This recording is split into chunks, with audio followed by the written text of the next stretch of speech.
We're glad you decided to check out this message by Seabreeze Church and hope that you benefit from it. We also hope that you would join us either online or in person on a Sunday. We have a 9 o'clock live stream service online, and then we have in-person services on our campus at 9 and 10:30. So again, we hope that you would join us, and we hope that you enjoy this message.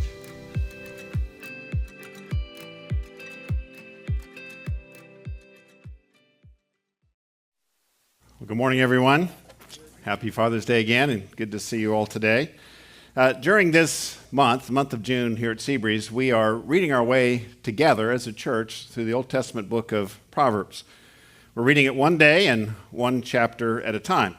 So Monday through Saturday, we are personally reading the chapter that corresponds with the date of June.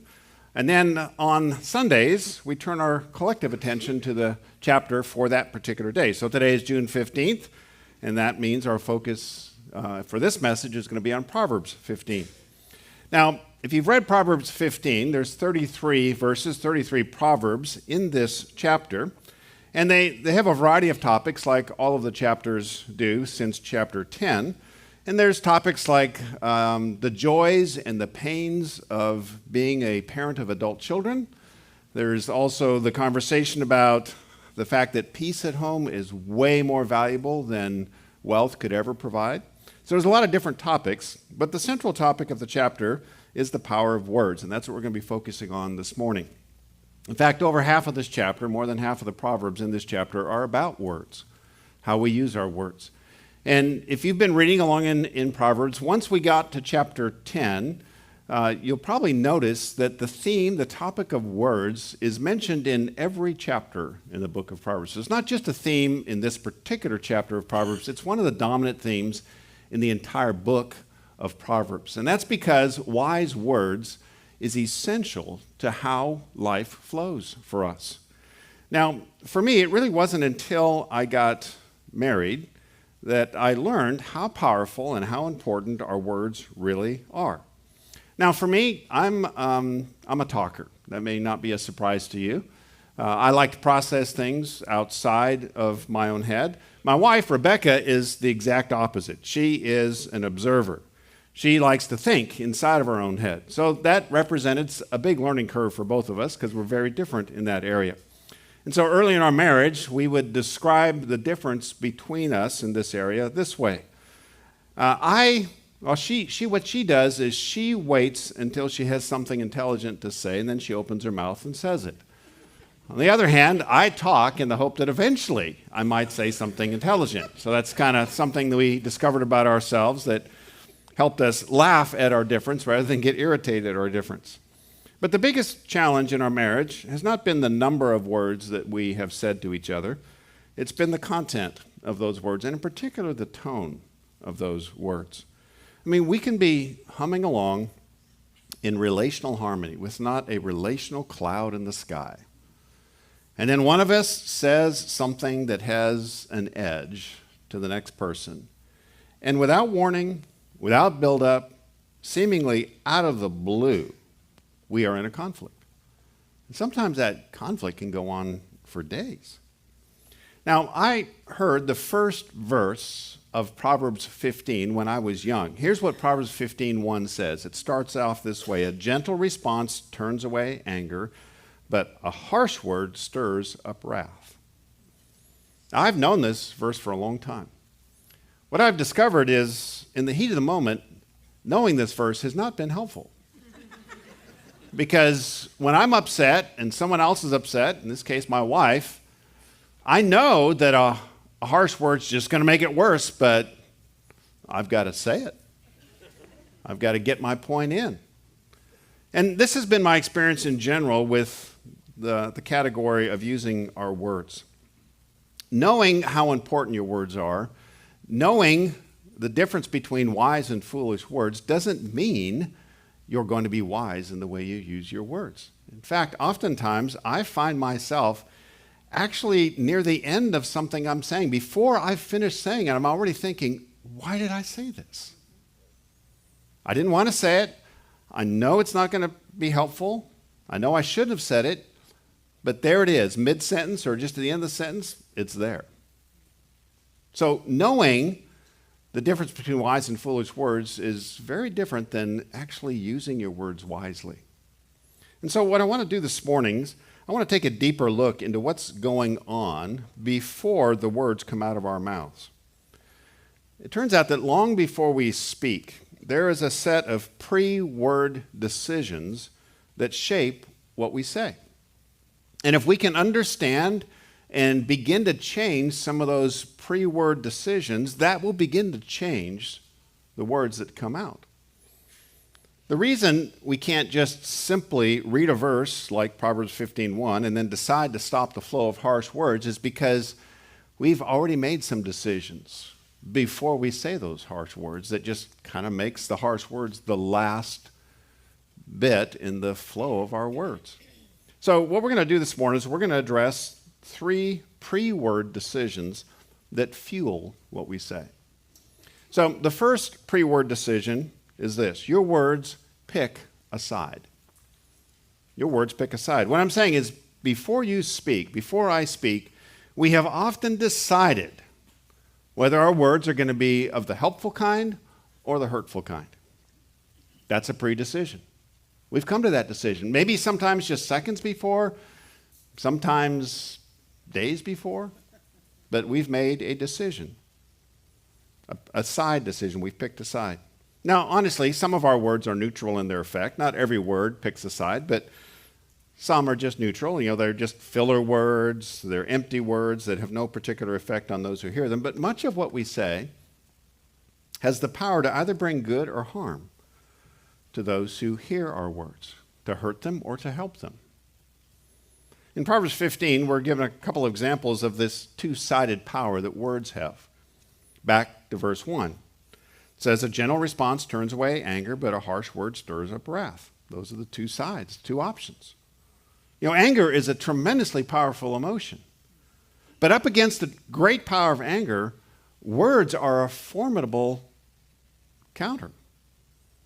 Words really do have the power to dial down a raging heart.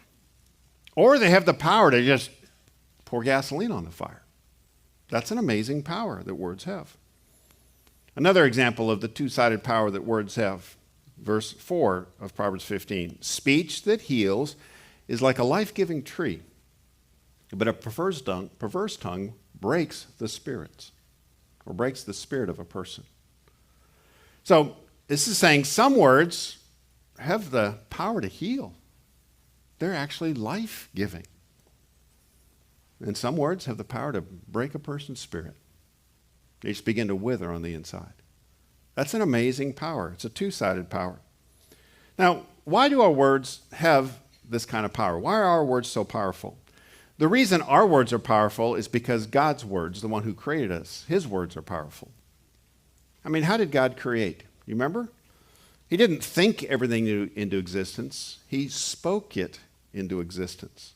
This is what we read in Genesis. He said, not he thought, he said, let there be light.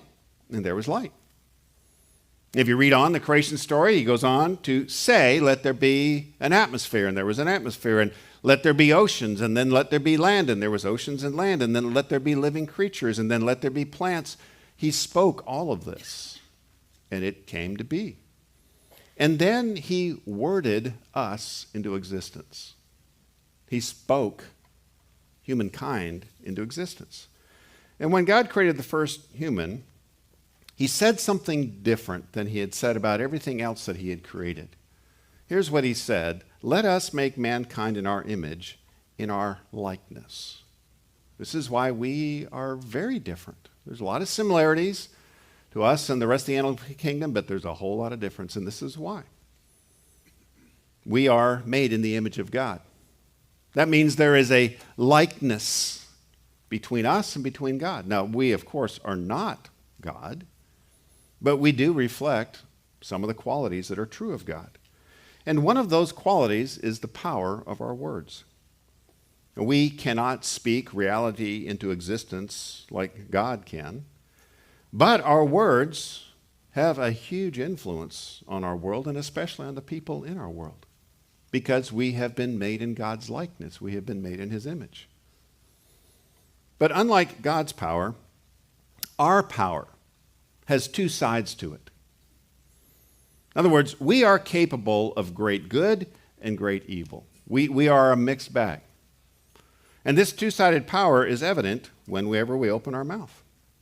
As it says in the verses we just went over, we can either calm or inflame anger, or we can heal a person, or we can break their spirit just with our words. That's a two-sided power, a tremendous power. So why do our words have this two-sided power nature? Why can they help and also hurt? Well, it's because God's words were not the only words spoken over creation. God did speak first, but there was a second speaker. Satan, the enemy of God, spoke second. Now, Satan is a powerful angel who rebelled against God. His words do not have the power of God's words, but they are way more powerful than our words are. And with his words, at the very beginning of creation, right after creation, Satan invented a new category of words, really a new language of sorts.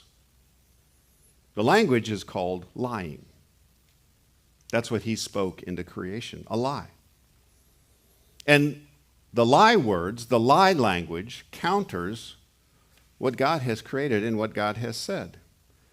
So now everything that is powerful in creation, not just words, but everything that has power in God's creation, has a two-sided nature to it. It can either be a blessing and bring tremendous good, or it can be really harmful and evil.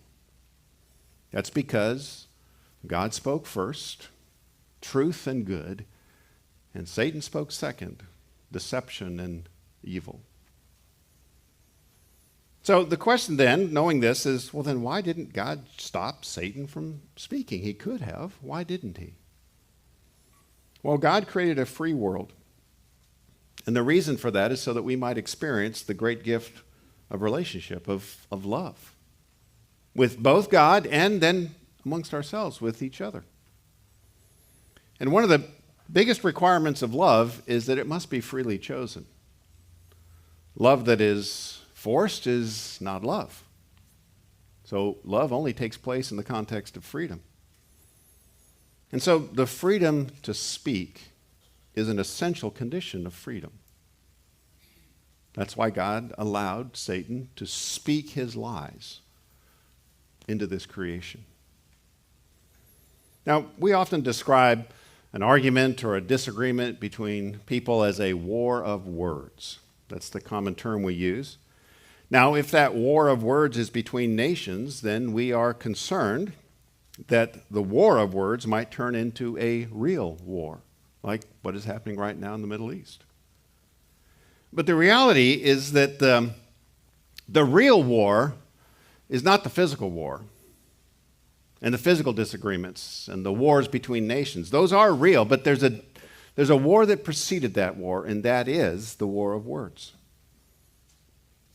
From God's perspective, from the perspective of ultimate reality, the war that is going on of words between God and Satan is the real war that animates all wars, whether it's a war between two people or a war between two nations. And we are the battlefield where this war of words plays out. Every evil thing that occurs in this world finds its origin in a lie. And every blessing and good thing that we know finds its origin in God's truth. So whenever we open our mouths, what we say picks a side, reflects a side in this great battle, whether we know it or not. Either we are speaking words of truth that bring life, or we are speaking words of deception that bring death. So now that you know this, if you didn't know this before, the first thought probably is, well, then pick the side of truth and life. Yes, do that. That's the right decision. But it turns out that it's not as easy again as you would think. It's not just a simple decision to say, oh, now that I know that there's two languages, truth and lie, I'm going to choose truth. It turns out we are pretty easily deceived because there was another predecision that actually preceded this decision. And that's the second predecision. That's the authority predecision. So number 2, your words reflect your authority. What I'm saying here is you and I have already declared our allegiance. We've already chosen an authority. And it's not God. The first words that Satan spoke included a lie that was designed to defend every lie. It's an ingenious lie. The first lie laid the foundation that would lock off every lie from the truth. Defend every lie from that point forward. Here's the first lie that was spoken into God's creation. You will be like God. Now, of course, not exactly like God. That's impossible. But you will be like God, Satan said, in one particular way. What way? Knowing good and evil. You'll be like God in this way. What this means is he was saying to Adam and Eve, if you choose to believe this lie and eat of this forbidden fruit, then from this point forward, when it comes to what is true and what is a lie, you will be like God. You will be the one who decides what is true and what is not. And so when Adam and Eve believed this lie and sinned, it trapped all of their descendants, all of humanity, into a deception loop. Let me explain this loop. It's very important to understand this. The deception loop always starts with a lie.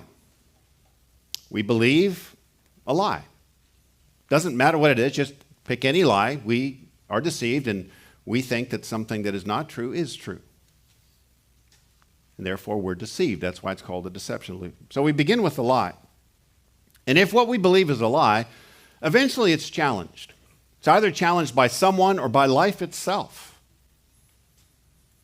And whenever a lie is challenged, what's the next thing that is done? You have to verify. Is this the truth or am I believing a lie? That starts the loop. You believe a lie, it's challenged, and then you have to verify. Is this true or isn't this true? Well, how do you verify the truth? You appeal to the authority in that area. That's the next step.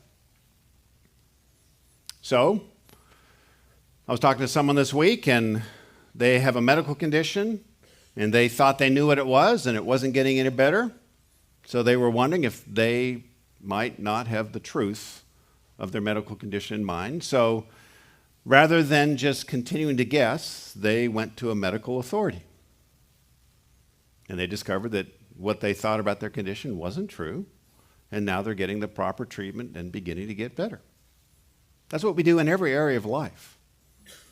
There's people that have expertise in particular areas, and so we try to verify the truth by going to the authority.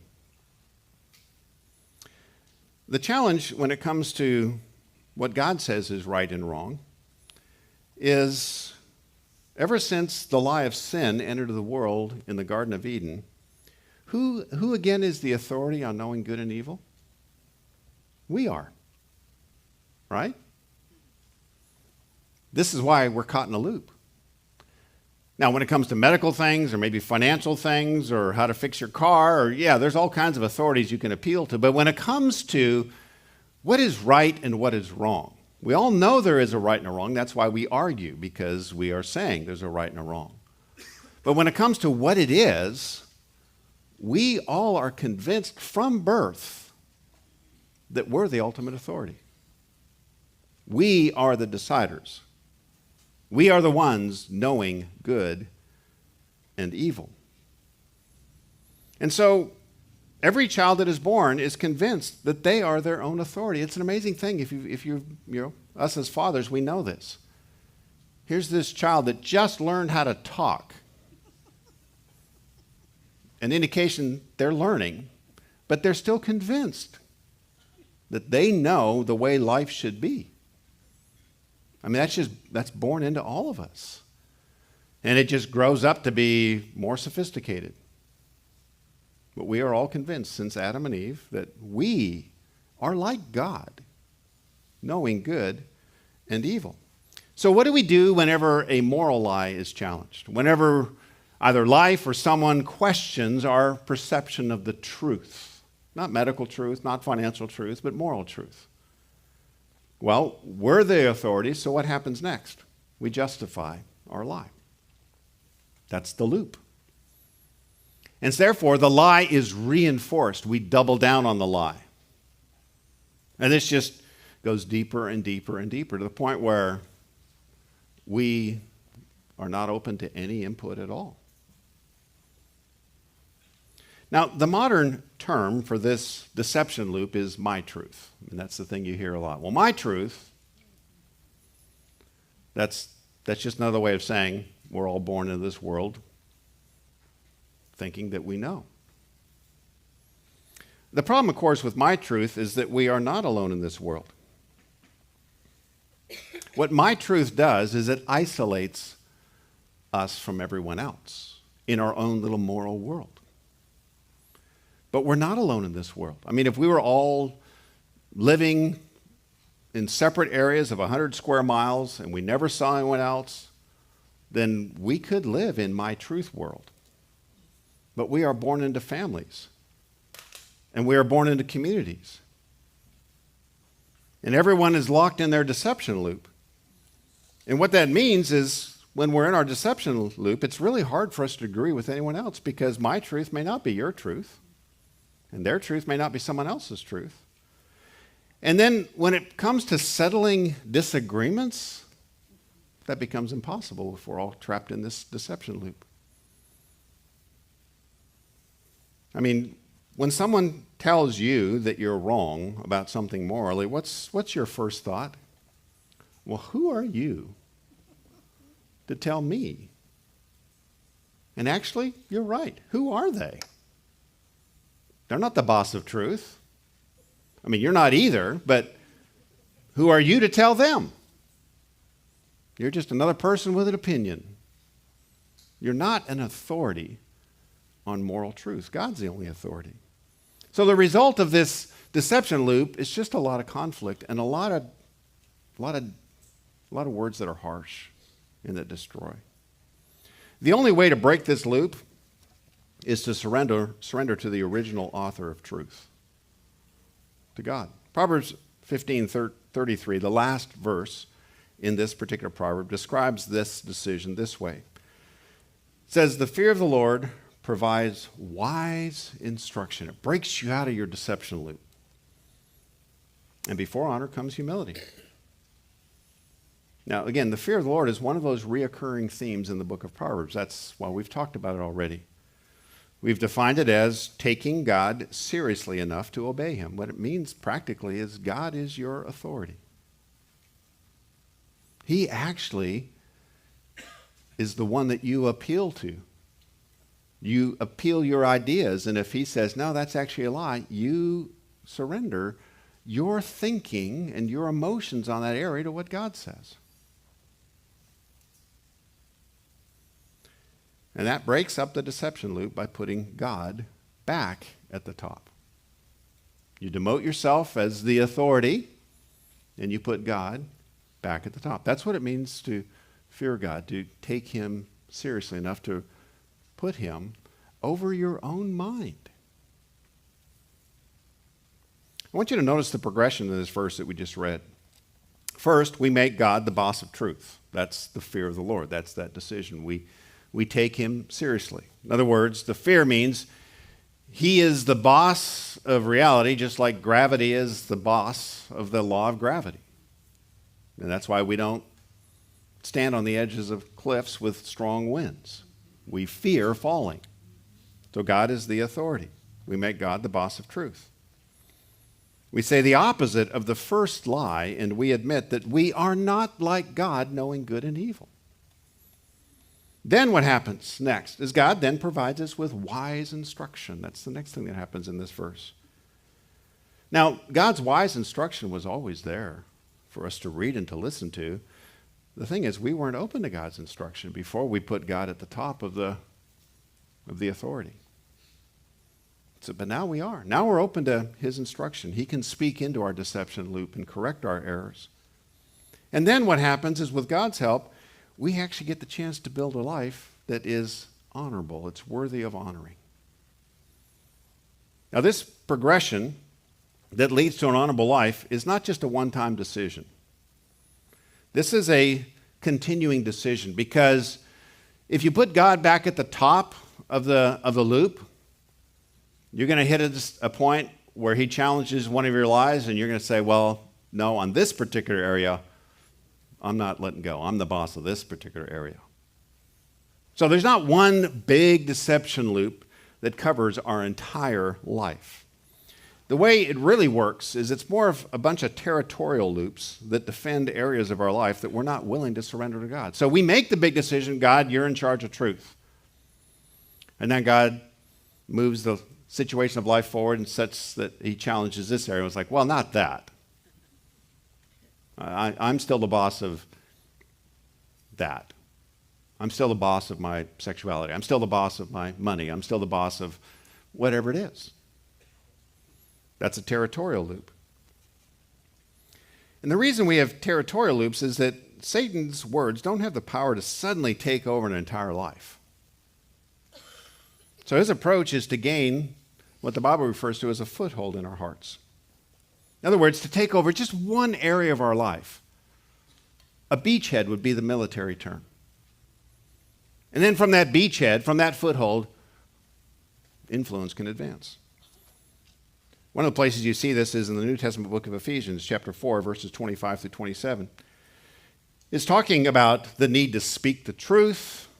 Actually, it's talking about anger. I don't have the time to read the whole verse, but you can see those topics highlighted here. And then it ends with a very surprising reason for making sure that you're dealing with the truth here and making sure you're dialing down anger. And the reason is you don't want to give the devil a foothold. So how can you tell where the footholds are in your life? One of the big indications is that you are unwilling to hear correction from anyone in this area. Proverbs 15:12 describes it this way: the scorner, the person who's caught in this deception loop, does not love one who corrects him, not open to correction. He will not go to the wise. He's in the loop. He's not looking for input on this. And that's an indication this is a foothold.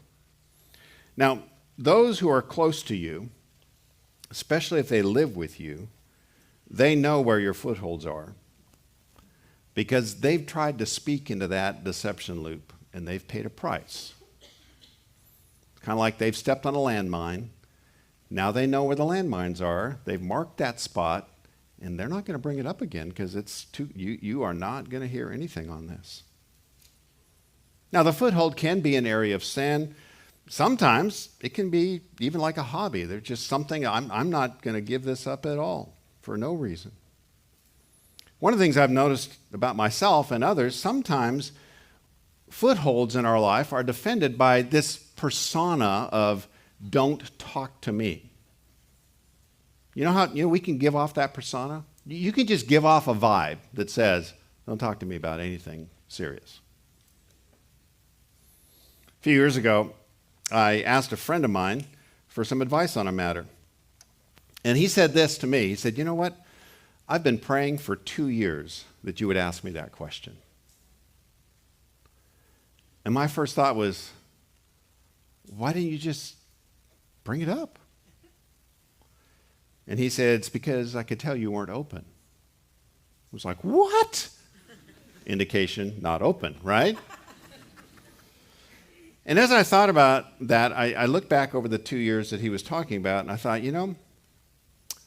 I had been hiding behind this persona. Persona is you project kind of a image of yourself. I'd been hiding behind this persona of busyness and pressure.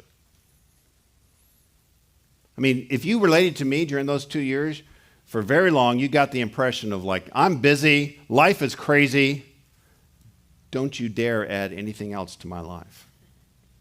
I never said those words. I didn't really realize what I was doing, but I mean, life was busy and there was pressure. But I was projecting the pressure out and basically putting a wall around wisdom and saying, no, don't speak, no instruction, no correction is going to come in. I've got enough to deal with. And Satan had set up a foothold behind my persona. So try to figure out where the enemy's got a foothold in your life. Where is it? My guess is the Holy Spirit already said, whoop, there it is. If not, pray and ask. Predecision number 3, the last one. Your words have a history. What I mean by that is today isn't the first day we've decided what to say. I mean, for me, I've been making word decisions for, 64 years. And the history of my words show up in what I say. That's because our words happen fast. If you're in a conversation, someone says something to you, you can't say, you know what, I'm going to need a couple minutes to think about that because I want to speak wisely. You can't do that. You've got to say something. And then they've got to say something to you, and then you got to say something back. So in that way, conversation, it's kind of like this tennis match. The ball just goes back and forth. The conversation just goes back and forth like the tennis match.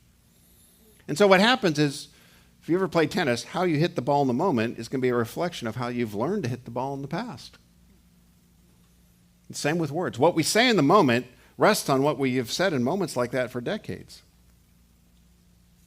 So the history of our verbal decisions kind of work like settings, pre-settings that determine what we say without thinking it. That's why when you say, I don't know why I said that, it's like, yeah, that your words were preset to respond in that moment this way. And that's why it felt automatic. It wasn't, but it felt automatic. Proverbs 15 identifies several presets, and I want to just mention 3 of them. They are tone, timing, and temperature. Tone, the tone preset. And they go basically from a wise preset to a foolish preset. The wise preset is gentle. The foolish preset is harsh. Proverbs 15:1 again. A gentle response turns away anger, but harsh words stir up wrath. 4 years ago, I decided to do some work on joy, increasing the joy in my life. I had a pattern of being kind of down even when things were going good. And so as I studied joy in the Bible, and by the way, my approach to it was not just like do a bucket list. That's the normal approach to joy, just circumstantial joy. But no, I wanted something deeper than that, the kind that the Bible talks about. So as I studied joy in the Bible, I noticed a link between joy and being gentle. Now, it's a whole other conversation about why that link exists, but trust me, it's there in the Bible. So I decided, okay, joy is one of those things like, what do? Look at the mirror and try to smile? Or, how do you ramp up joy? Now, gentleness, though, you can work on. So I decided to work on something that I could get my teeth into. So I decided to ask my wife about my gentleness. And I had this idea. I said, it would be really helpful if for the next few months, if every week, at some point during the week, if you could rank my gentleness in the way I've related to you on a scale of 1 to 10 with examples.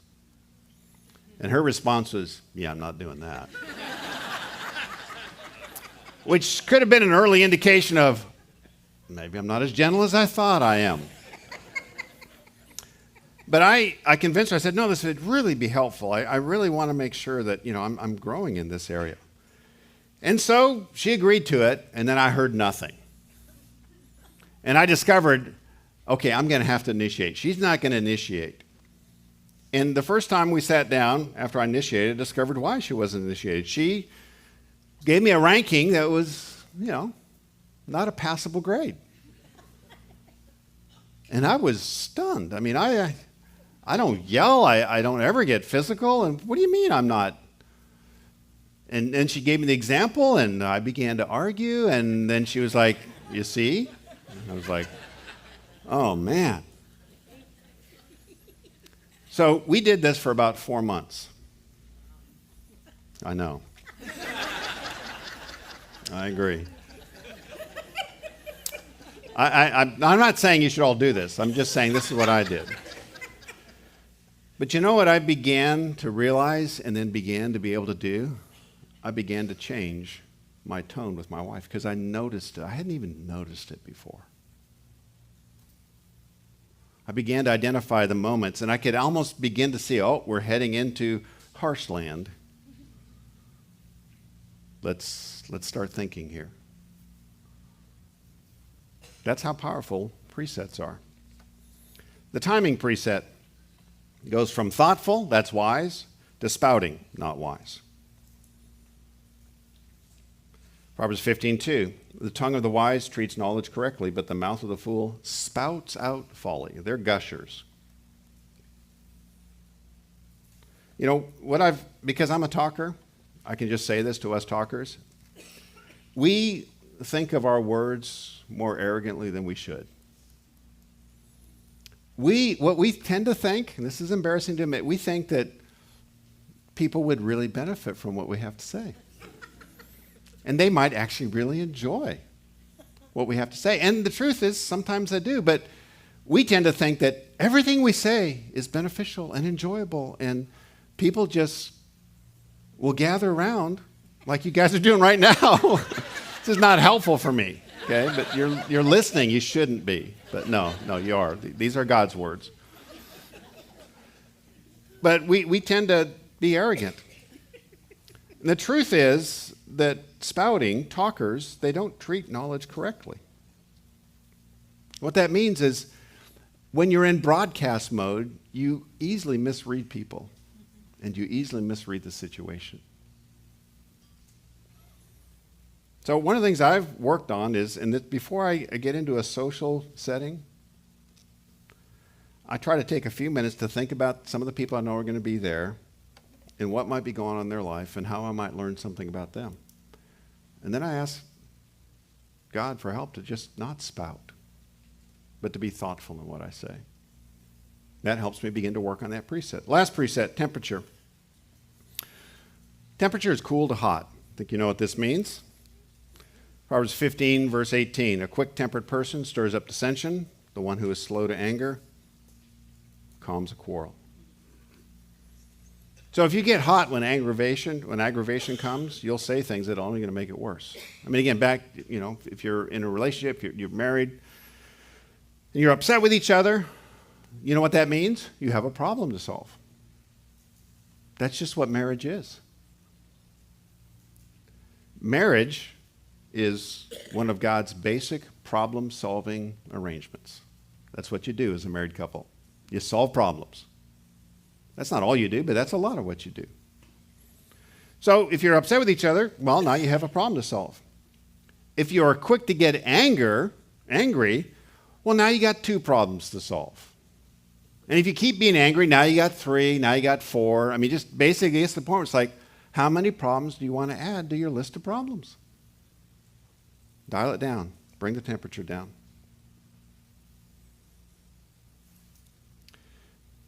One of the challenges that we have is these things just take practice.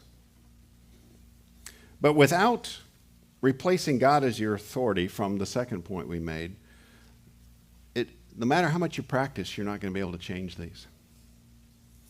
That's because without putting God in his rightful place as the authority in your heart, it's like trying to rehab a broken leg without resetting it. You can't rehab it. You can't physical therapy your way without getting the bone needs to be reset first, and then you can rehab it. And that's the way this works. Your heart needs to be, the break between you and God needs to be reset. Then you can rehab. So much of the therapeutic thinking that goes on in our world right now is trying to rehab broken bones. And it just can't get it done. The break with God needs to be repaired.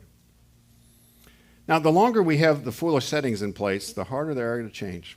That's why one of the things, what's interesting, is today in the kids' ministry, We're starting a 5-lesson series. They're starting a 5-lesson series called Wise Words. I mean, can you imagine? I mean, if in second grade you could begin like these kids to begin to learn some of the precepts to practice at that point. That's much better than at age 65 trying to work on gentleness. I mean, if you're 65 like me, that's what you're dealing with, and you got to work on it. But man, it would have been helpful if I could have started this at second grade. So it's exciting what they're doing over there. I would encourage you to pick one of the 3 presets that we've talked about and begin to practice resetting that preset. So let's pray together. Father, again, we listen to your word, and we look out on your world, and we understand. We know why things are happening the way they're happening, because your word is truth. And we can see the lies and the effect that they have. So we thank you for the gift of your words, not just in creation, but your words written down, as we talked about last week, so that we might know what you say is right and what you say is wrong, and we might have the chance to bring life to us and those around us rather than death. Help us today to get a clear idea, particularly on any footholds that we need to address, and on which preset you want us to begin to practice. We ask this now in the name of Jesus Christ. Amen.